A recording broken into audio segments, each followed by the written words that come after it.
বন্ধুরা, অনেকেই জানতে চান হিজবুত তৌহিদে যোগ দিতে হবে কেন। একজন মুসলমান হিসেবে নামাজ পড়বো, রোজা রাখবো, জিকির আজকার করবো, আমল করবো, ব্যাস ইসলাম পালন হয়ে যাবে, হিজবুত তৌহিদ করতে হবে কেন? এই প্রশ্নের জবাবটি আমরা আজকের ভিডিওতে বুঝে নেওয়ার চেষ্টা করবো ইনশাল্লাহ। ভিডিওটি মনোযোগ দিয়ে শেষ পর্যন্ত দেখবেন। হিজবুত তৌহিদে যোগ দিব কেন? বন্ধুরা, শুরুতেই আমাদের জানা দরকার আল্লাহ কেন আজ থেকে 1400 বছর আগে তার শেষ নবী মুহাম্মদ সাল্লাল্লাহু আলাইহি সাল্লামকে পৃথিবীতে পাঠিয়েছিলেন, অর্থাৎ মহানবীর মিশন কি ছিল। পবিত্র কোরআনের 3টা আয়াতে আমরা এর জবাব পাই। সেগুলো হলো তওবা 33, সফ 9 ও ফাতা 28।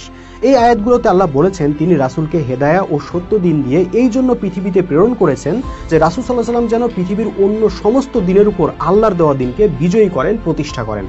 অর্থাৎ রাসূলের মিশন ছিল সমস্ত পৃথিবী থেকে অন্যান্য জীবন ব্যবস্থা বাতিল করে দিয়ে আল্লাহর দেওয়া দিন বা জীবন ব্যবস্থা প্রতিষ্ঠা করা। বন্ধুরা, একবার চিন্তা করে দেখুন তো, সমস্ত পৃথিবীর জীবন ব্যবস্থা পাল্টে ফেলা, এটা কি চারটিখানি কথা? বিষয়টি কি এতই সহজ? মোটেও নয়।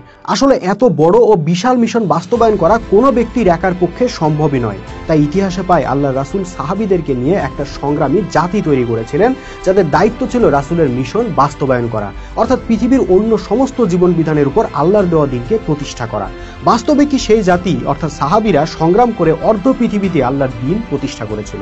রোমান ও পারস্য সাম্রাজ্যকে পরাজিত করে তারা আটলান্টিকের তীর থেকে সিন্ধু পর্যন্ত আল্লাহর সত্য দিন প্রতিষ্ঠা করেছিলেন।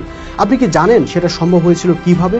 সম্ভব হয়েছিল কারণ ওই জাতিটা একজন নেতার নেতৃত্বে ঐক্যবদ্ধ ছিল ও সংগঠিত ছিল। একবার ভাবুন তো, রাসূলের ওই সাহাবীগণ যদি আমাদের মতো ইসলামকে ব্যক্তিগত বিষয় মনে করতেন এবং শুধু নামাজ রোজা ইত্যাদি নিয়েই যে যার মতো পড়ে থাকতেন, তাহলে কি হতো?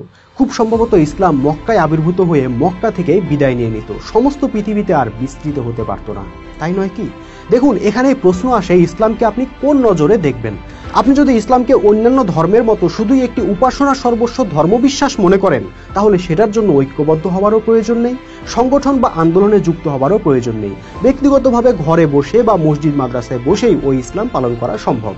কিন্তু ইসলাম যদি হয় একটি বিপ্লবী আদর্শ যা ব্যক্তি থেকে সমাজ ও সমাজ থেকে রাষ্ট্রে প্রতিষ্ঠা করতে হবে, তাহলে অবশ্যই লক্ষ্য অর্জনের জন্য মোমেনদেরকে একজন নেতার নেতৃত্বে জামাতবদ্ধ হতেই হবে এবং সবাই মিলে একটা কর্মসূচি অনুসরণ করে জান দিয়ে মাল দিয়ে সংগ্রাম করতেই হবে।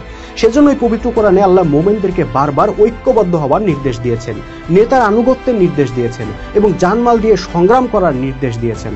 আল্লাহ বলেছেন, হে মোমেনরা, তোমরা শক্তভাবে আল্লাহর রজ্জুকে ধারণ করো এবং পরস্পর বিচ্ছিন্ন হয়েও না। আরেক আয়াতে বলেছেন আল্লাহ তাদেরকে কতই না ভালোবাসেন যারা সারিবদ্ধ প্রাচীরের মতো লড়াই করে। অর্থাৎ মোমেনদের জীবন হবে সংঘবদ্ধ জীবন, জামাতবদ্ধ জীবন।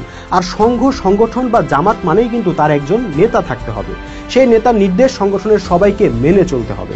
ইসলাম নামক সংগঠনের নেতা হচ্ছেন উলিল আমর, যার কথা আল্লাহ সূরা নিসার 59 নম্বর আয়াতে বলেছেন।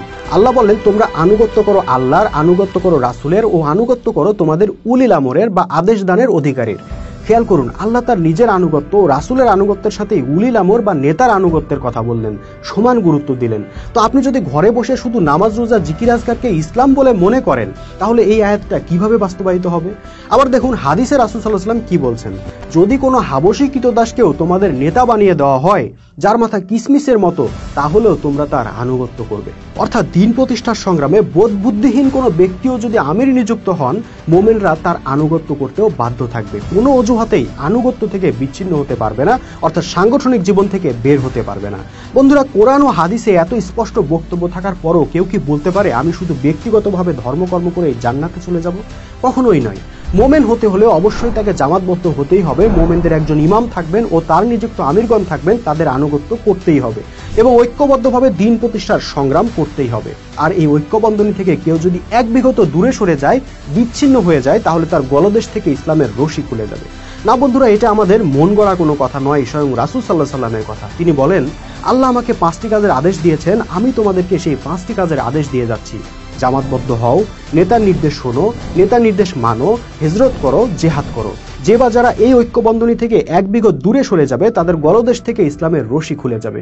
এর বাইরে কেউ যদি জাহিলিয়াতের কোনো কিছুর দিকে ডাকে, তাহলে সে হবে জাহান্নামের জ্বালানি পাথর, যদিও সে নামাজ পড়ে, রোজা রাখে ও নিজেকে মুসলিম বলে দাবি করে।